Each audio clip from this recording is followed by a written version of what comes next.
Friends, good evening. எனக்கு என்ன சமையல் பார்த்துருவோமா? பீட்ரூட் தான், பீட்ரூட் குருமா. பார்த்தீங்களா, பீட்ரூட் இப்போ இது வரைக்கும் பீட்ரூட் குருமா. இது வந்து இம்யூனிட்டிக்கெல்லாம் ரொம்ப நல்லது. ஹீமோக்ளோபின்லாம் கம்மியாக இருந்ததுன்னா இந்த பீட்ரூட்டெல்லாம் சாப்பிடும்போது ப்ளஸ் வந்து உங்களுக்கு இன்க்ரீஸ் ஆகும்.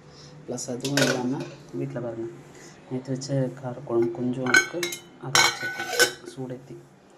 மிக முக்கியமாக புதினா துவையல் அப்படியே சாப்பாட்டில் வச்சு சாப்பிட்டோன்னா அவ்வளோ அருமையாக இருக்கும். புதினா வந்து நல்ல பசித்தன்மையை தூண்டும், உங்களுக்கு உடம்புக்கு நல்லது, லேடிஸ்க்கு இன்னும் ரொம்ப நல்லது. அதை விட முக்கியமானது என்னென்னா, சாப்பாடும் வடித்தாச்சு, பீட்ரூட்டை பற்றியும் சொல்லியாச்சு. அதை விட முக்கியமான ஒரு விஷயம் பார்க்கணுன்னா வாங்க.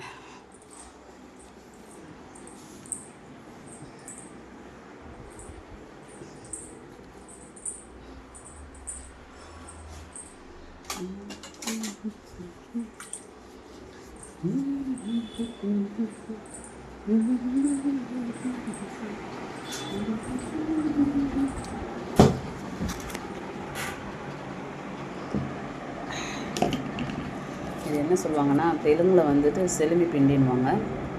செலவு பிண்டி அப்படின்னா புள்ள பெற்றவங்க இடுப்பு வலி வருது, அப்பேற்பட்ட ப்ராப்ளம் இருக்குது இல்லையா, அவங்களுக்கெல்லாம் நல்லா இந்த மாதிரி உடச்சக்கல்ல, நாட்டு சர்க்கரை, கொப்பரை இதெல்லாம் போட்டு அரைச்சி கொடுப்பாங்க.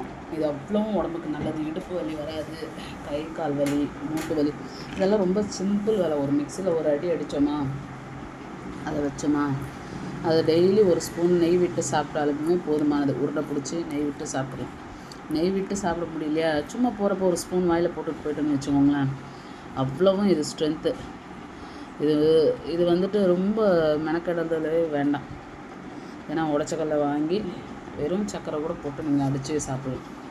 உடச்சக்கடலையில் அவ்வளோ ஒரு நியூட்ரிஷன் இருக்குது. அதனால் நீங்கள் தயவுசெய்து பெண்கள் யாருன்னா இதை பார்க்குறீங்க அப்படின்னா சப்ஸ்கிரைப் பண்ணிவிட்டு இந்த டிஷ்ஷை வந்து செஞ்சு சாப்பிடுங்க. அதே மாதிரி இந்த பொடி வந்து ரொம்ப நல்லது, இந்த பவுட்ரு வந்து அவ்வளோ நல்லது உடம்புக்கு. இதையும் செஞ்சு சாப்பிடுங்க. உங்கள் உடம்பு வந்து நல்லா ஹெல்த்தாக வச்சுக்கோங்க. இன்னும் ஏஜ் ஆக ஆக வந்துட்டு உடம்புல இருக்கிற எல்லா மூட்டு எலும்பு எல்லாமே வலிக்க ஆரம்பிக்கும். இப்போ நீங்கள் என்ன ஹெல்த்தியாக சாப்பிட்றீங்களோ அதுதான். பெண்களுக்காக நான் சொல்கிறது மெயினாக. ஆண்களும் சாப்பிட்லாம். ஆண்கள் இதை சாப்பிட்றத விட இன்னொரு ஐட்டம் நான் ஒன்று, பூண்டு பால் அப்படின்னு ஒன்று இருக்குது, அது எப்படி செய்கிறதுன்னு ஒரு நாள் நான் சொல்கிறேன். அது ஜென்ஸுக்கு வந்து நீங்கள் அதெல்லாம் செஞ்சு கொடுத்தீங்க, நீங்கள் கூட குடிக்கலாம் மோஸ்ட்லி. அது மோஸ்ட்லி ஜென்ஸ் குடிப்பாங்க. கொடுத்தீங்கன்னா பாலுன்றதுனால அதை குடிச்சிடுவாங்க. பால் சாதாரணமாகவே அதில் வந்துட்டு நம்மளுக்கு கால்சியம் இருக்கும். இதுவும் நல்லது உடம்புக்கு, பெண்களுக்கு. இதெல்லாம் வந்துட்டு வயசுக்கு வரப்போ கொடுப்பாங்க எங்களுக்கெல்லாம்.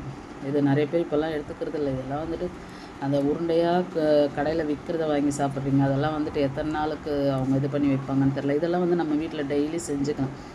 ஒரு பேக்கெட் உடச்சக்கல்ல வாங்கி கூட நம்ம செஞ்சுக்கலாம். இதெல்லாம் நல்லது. அவ்வளோ கொப்பரையெல்லாம் சேர்த்து சாப்பிட்டிங்கன்னா அவ்வளோ நல்லது. நாட்டு சக்கரை போட்டு கொப்பரை போட்டு சாப்பிட்டிங்கன்னா அவ்வளோ நல்லது. இதோடு கொஞ்சம் நெய் விட்டுக்கோங்க, அவ்வளோ உடம்புக்கு வந்து ஹெல்த்தியாக இருக்கும். உங்களுக்கு இந்த வீடியோ பிடிச்சிருந்தால் லைக் பண்ணுங்கள், சப்ஸ்கிரைப் பண்ணுங்கள், ஷேர் பண்ணுங்கள். அடுத்த வீடியோவில் பார்க்கலாம். பாய்.